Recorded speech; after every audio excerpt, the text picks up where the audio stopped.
Welcome to Inside Moore, a television show focusing on all of the people, places, and events that make our community great. Thanks for watching. We have a great show for you this month. That was a blizzard. I wouldn't classify it as a storm. On Christmas Eve, Moore experienced one of the most significant snowstorms in recent memory. We'll show you how the city responded and the tools they used to clear roads when things get icy. And later, since 1954, there's been a Weimaraner around one way or the other in my life. We'll meet one more resident whose love of Weimaraners and bird hunting has sent her crisscrossing the country as a judge for the time-honored sport. What does it take to train a champion bird dog? We'll check it out later in the show.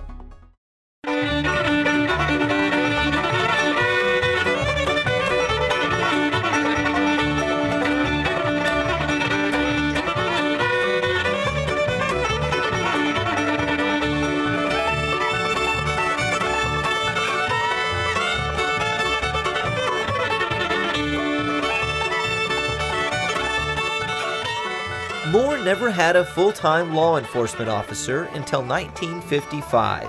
His staff was all volunteer, known as the Moore Police Auxiliary. When Moore became a city in 1965, this group was phased out and replaced with paid employees. Today, the city of Moore counts 72 police officers.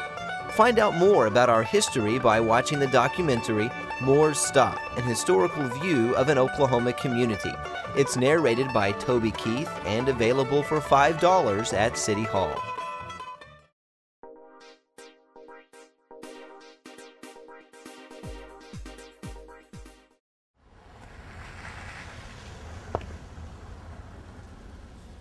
The whole idea of snow on Christmas can be poetic for some.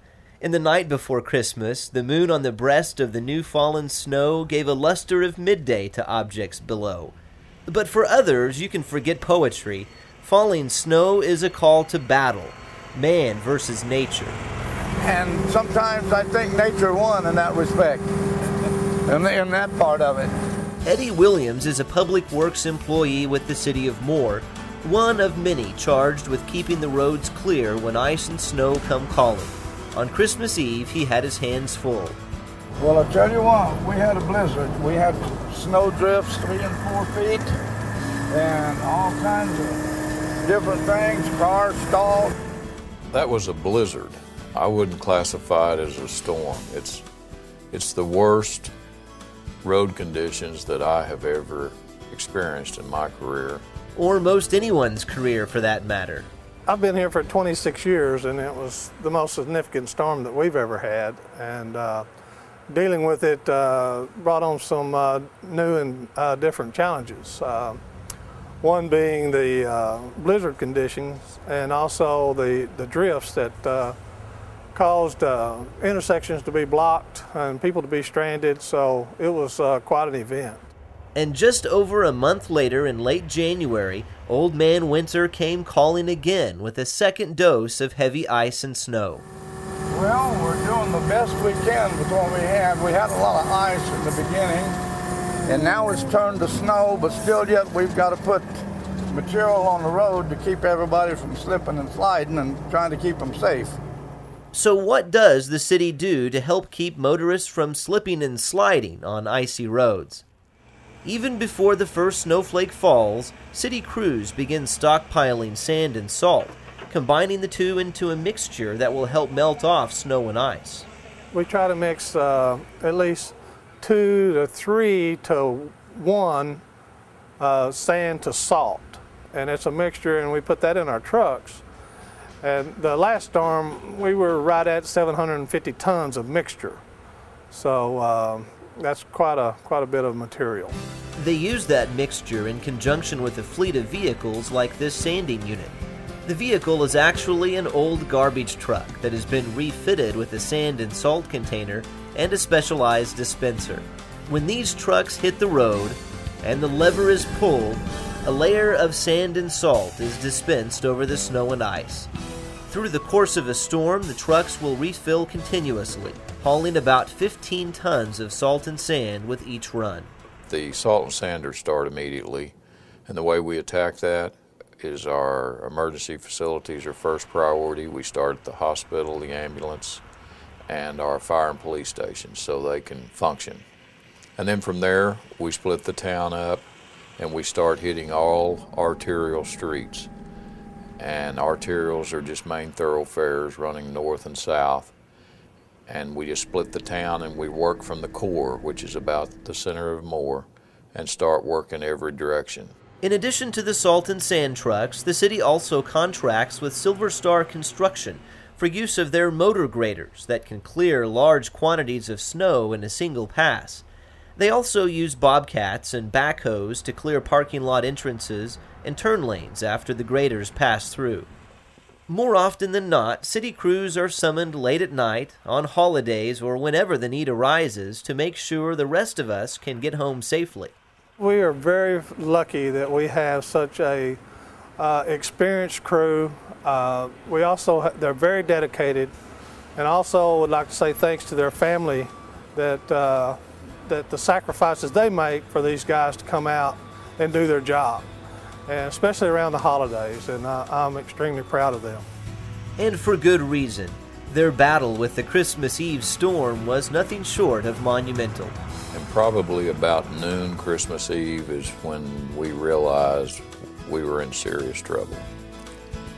But dedicated workers and our crews, I think by about 12:30, 1 a.m. Christmas morning, we had everything under control.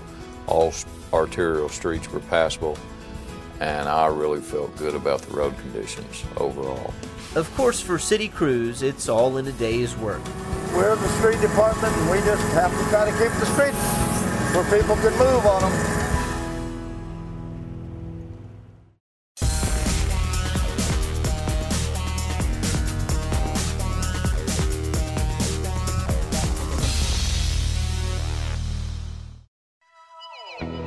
Steady progress is being made on the construction of public safety facilities and more, paid for by a temporary public safety tax approved by voters in 2006. Here you can see Fire Station Number 1, which is beginning to look more like a fire station with its bay doors and walls in place. Station Number 1 will also serve as the administrative headquarters of the Moore Fire Department, located near 19th and Telephone Roads.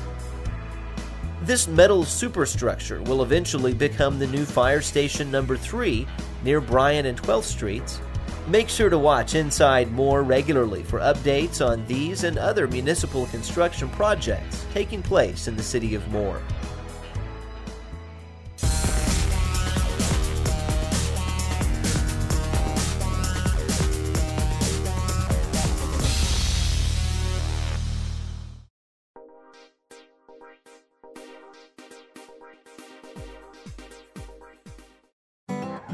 Like most pet owners, Moore resident Rosemary Carlson loves her dogs, all 5 of them.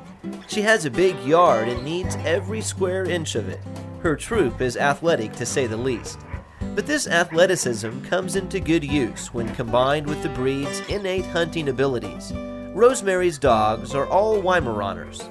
How'd you lose all the toys? Go find a toy. When I was a little girl, we always had dogs, usually like rat terriers or something like that.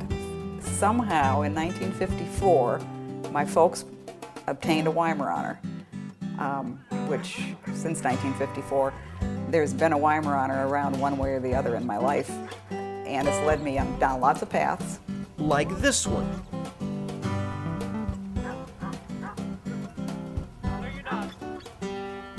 And we found the bird. At this level, that's all it counts. Rosemary is a certified American Kennel Club hunt test and field trial judge. Basically, she travels the country critiquing dogs' abilities to track, point, and follow proper protocol in the sport of bird hunting. So there are certain things that we look for. We look for style. We look for a dog that looks good out there running, looks happy, looks like he knows what he's doing. When he goes on point, is intense, wants to get that bird but doesn't.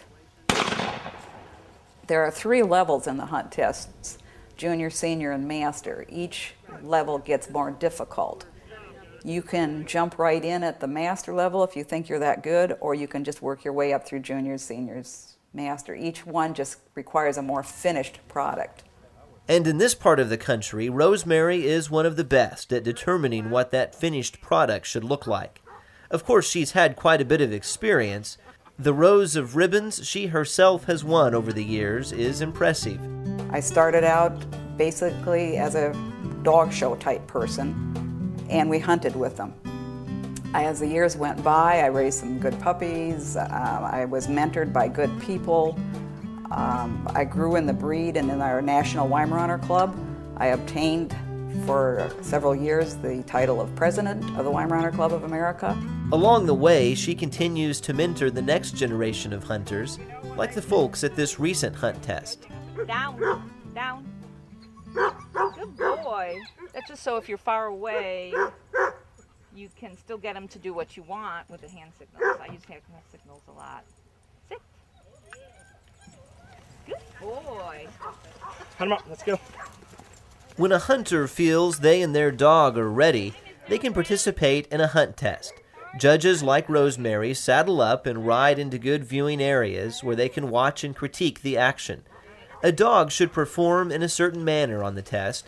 They should be able to locate good bird habitat, point when they pick up the scent, and then perform according to a standard protocol, much of which has been handed down for hundreds of years since the sport's origin in Europe. One mess up, and it could be back to the drawing board for a dog and its owner. Needless to say, a test can be stressful. Most of the judges that I work with, we like to help the person out, especially if it's a new person down at that lower level, and talk to them about what they just did. On this particular hunt day, some of the handlers found success, gaining certification to move on to the next level and acquiring a feeling of pride shared between dog and owner. If his dog did well or started to recognize and he saw improvements or he saw what his dog could do or we, gave him a passing score because the dog worked well, he's probably hooked. And seeing this success can hook the judges too. Rosemary has gone so far as to obtain her own horse and travel trailer just to fulfill her judging duties. And she needs them. She gets requests to judge from far and wide. Kentucky anyway, and Tennessee both, up in Michigan, Illinois, Indiana, I believe, Minnesota, Wisconsin, Iowa, down in this area, New Mexico, Texas. Which makes it almost a full-time volunteer job. Of course, that dedication ties back to a love of the sport and a love of the dogs. If you own a Weimaraner or other hunting breed, Rosemary says there's a good chance it still has that genetic longing for the hunt. It just needs an opportunity to try it out, and maybe some training. That's where organizations like the American Kennel Club and area breed clubs come into play. They can put pet owners in touch with trainers, judgings, and other events that might help convert a household pet into a mighty hunter, and perhaps turn their owners onto the scent of a new pastime. For more information, check out the American Kennel Club's website at akc.org. Well, that brings us to an end of this month's episode. Remember to watch for our sister program, More Business Spotlight, right here on Channel 20 and also on the internet at cityofmore.com. Thanks for watching. We'll see you next time.